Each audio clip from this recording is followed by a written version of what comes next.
telefona bakırdım. Tuttu gördüm ki Bərdə mağazində reklam eləyir. Elektron simdə, Yola simi. Neyse başka şeydi. Birini gösterir. Neyse zəng elədim, dedim ki, kişi, səndə Yola simi olar mı? Dənə satarsan bəlkə. Türkün yoktur. Ne istesin var, Tornado, Yola, 35 Yola, hamısını satıram. Neyse pul gönderdim. Poşpul adamsı yolladım. 5 gün gözledim, sim geldi çıktı. Açtım baktım gördüm ne? Dolanıp hamısı birbirine zat. Aküstü gitarı simi. Taksa gitarı simlerine. Bu da bunu düşmez mümkün değil. Bunu ben neyini mobil için mümkün değil. 200 manata var keseler. Ben şikayet yaptım, mektup yazdım, reis aldı.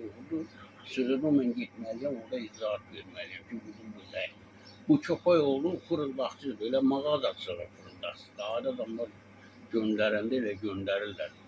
Səhv eləmirəmsə, mən biri görülmüşdüm. Aile adamlar yol verir, fırıldakçı mağazacılar. Hə, yaxşı, çal başla. Başla çal.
Thank you.